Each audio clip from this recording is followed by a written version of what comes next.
Okay, and good morning and welcome. You are up on top of my head here as we enter this harbour now in Iceland. I still haven't got the name of it properly. Hafarnik, maybe? That's on the chart right here. So we don't know exactly where we're going when we come in here. We've got edge here. Looks like it could be quite a lot of height of tide here. We'll bear that in mind as we tie lines on later on. The boat's all rigged, ready to go. I'm just getting some sugar right now and kind of derobing after being at sea for 10 days, whatever it is. It's coming on for 11 days now. I think I might just take my ooh, that's better. Right, so the instructions I have from Tom are I've walked the harbour.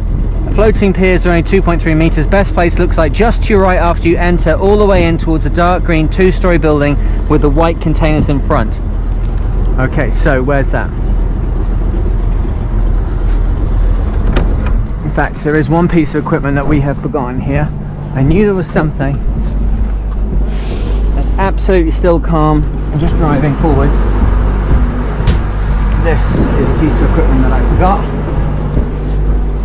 I should also tell you that we are running on absolute fumes here, so okay, good. Now we can do a little bit of investigating. Nice. So just to our right, put that down inside the pocket, we don't want to lose it.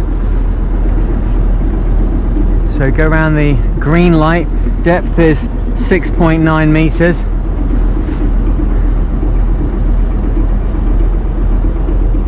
Just to my right, white containers in front of it. That could be a dark green building over there. It's got containers in front of it.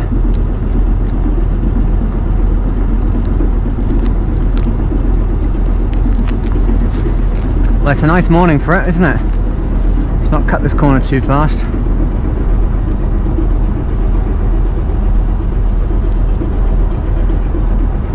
Just to my right, in front of the, I think maybe over here. Now there's a 2-story building over there, right? And it's got white containers down low. We've got depth in here.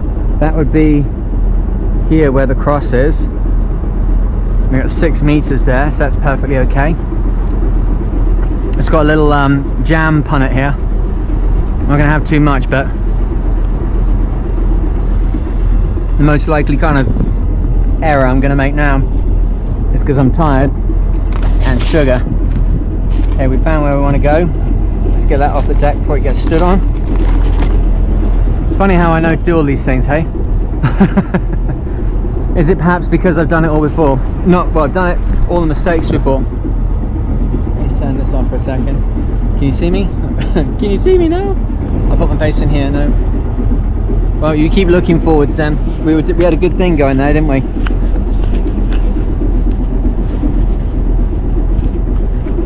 I'll put my light on. There we go. You can see what's going on. How's that? Still okay? So this is what Icelandic fishing boats look like. Oh, you know what I need here? I'm gonna need my fender boards almost immediately. We'll get tied up like this. I've got fenders ranged all down the side of the boat, but we'll virtually immediately we'll get onto fender boards because it's all tires here. I think we can actually cut the power here now.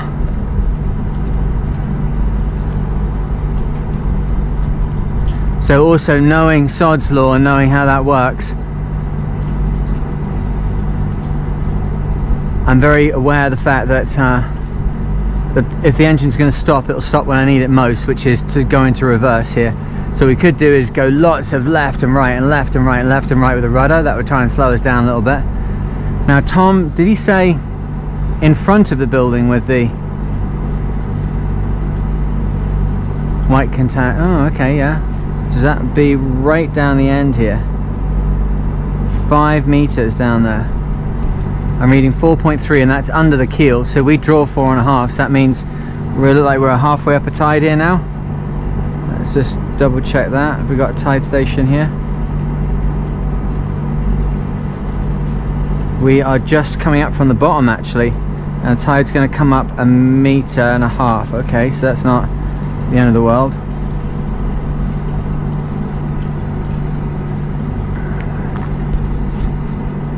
So we're going to put ourselves literally on this wall on the end. Well, it's all got fenders, so let's try that.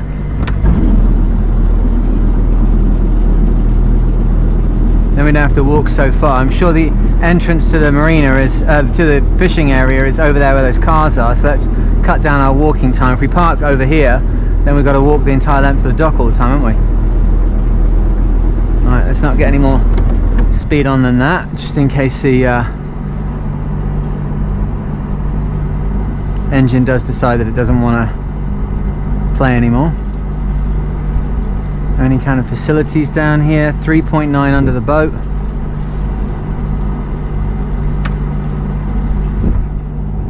Get up tight in this corner. For all these tyres make me think that the fishing boats come in here.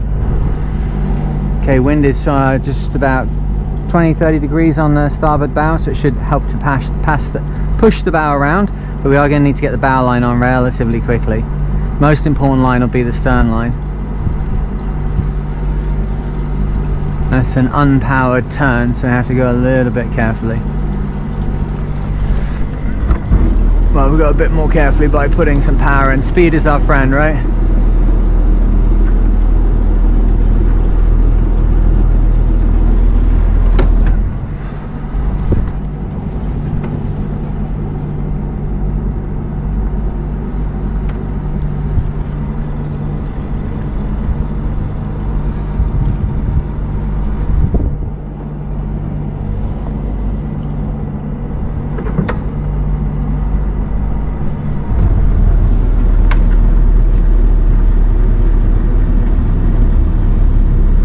Oh my goodness.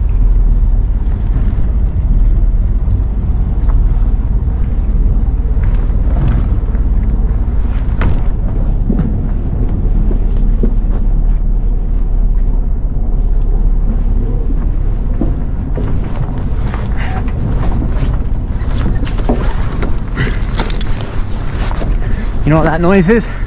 That's the engine stopping because it's just run out of fuel.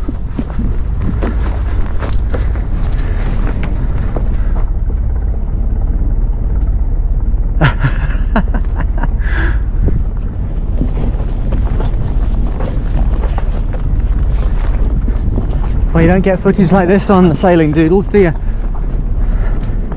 And we just got to get back on the boat before things get too weird. Oh dear.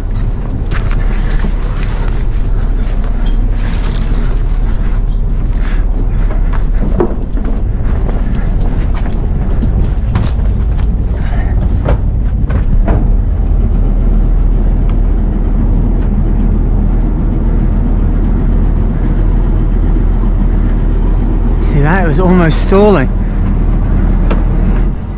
That was weird. That was pretty exciting. Look at all that smoke.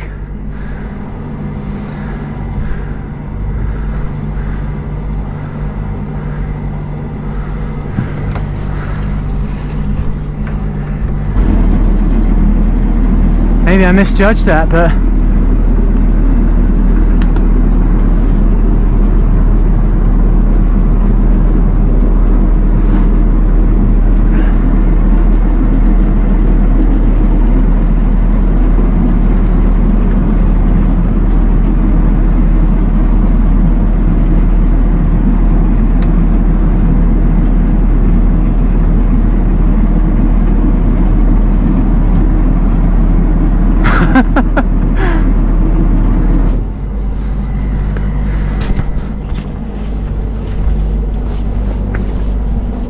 you don't see that very often, do you? You jump off the boat to go and get the line on. Look what was ahead of us though. That dock is there, right? So if I hadn't committed at the time when I did,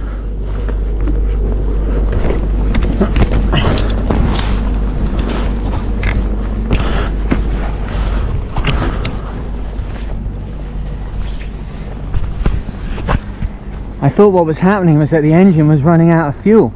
So if I hadn't committed then, we just kept going forwards and forwards and forwards until, look at it smoking. I think it's right on the bottom of the fuel tank. Well, my goodness me. Welcome to Iceland. If that was thrilling for you, it was pretty thrilling for me. I cannot believe that engine has actually kept running. When I turned it on an hour ago, it showed 8 litres in the tank, and it's a 130 horsepower engine. You can see how still it is here. It's absolutely flat calm, so I just went with whatever the sails were willing to do for me, which was basically 0, and then very quickly got the mainsail down. Very quickly, it wasn't very quickly, it took looking forever. It's got that tear in it, and it doesn't have any reef lines, or not reef lines, what's it called, jacks, lazy jacks. Oh, I'm tired now, eh? Alright, let's get this thing parked up. There we go. Wow, that was crazy at the end there. I'm still glad I committed to it though, because when it started going jugga jugga jugga jugga jugga and like really sounding like it was going like downhill quickly, to me that smacked of the fact that it was totally running out of fuel. And I said that, you know, they will always run out of fuel at exactly the wrong moment. There's no two ways about it. Don't misunderstand what's going on here. The boats have got a sense of humor as well, right? So if you can sail 1400 miles with it, the time that it's going to decide to have an issue is of course going to be in the last 20 meters, where you then smash yourself on the jetty ahead, which would have happened. And if I decide to steer my way out of it, how can I get back to the dock? There's no wind, there's no anything to get me back on the dock. I'd have just been then hanging around in the harbour like a fool, probably having to hoist a sail or something to get myself back out of the harbour like a dunce. So, well, exciting conclusion to a exciting voyage. Let me just get this lot on. You know what, we'll move that stern line back a bit.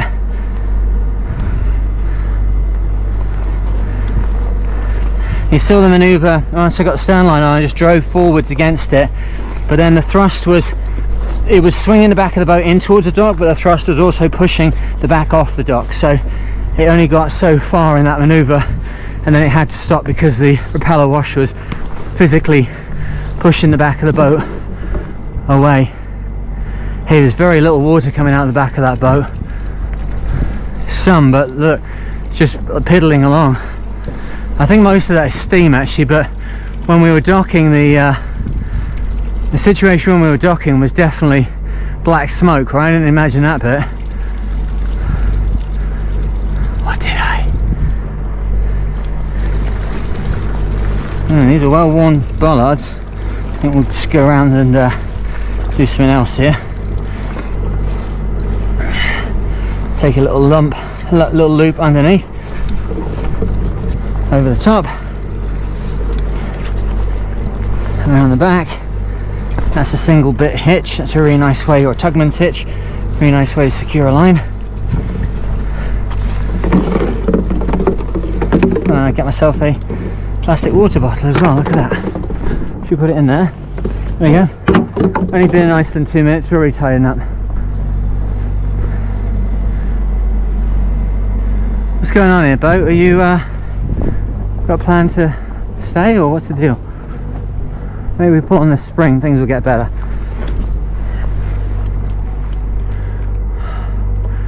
Alright, well, we're getting there. Hopefully this will make the stern line go tight and retension that spring we already put on.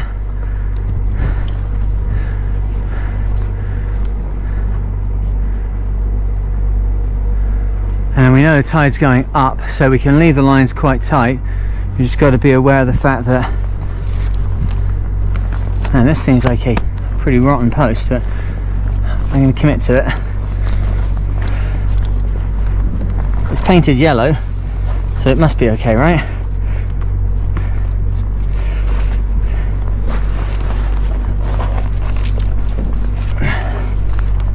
Okay, well, we do a little bit of this. Not going to do too much more of this. I think we've all learned an important lesson here. The engine on this boat's definitely got a sense of humour, and sometimes, when it looks like something's about to stop, it doesn't mean it's definitely going to stop, but I'm still glad I committed to the manoeuvre, else we'd be over there now with the bow ridden up on that slipway, or just T-boned into that dock over there. So I'm happy with that. But whew, that was exciting. Well, I guess I'll come back to you once we meet up with the crew a little bit later today. But welcome to Iceland. The sun's even coming up exactly as we could have possibly wanted. Cheers.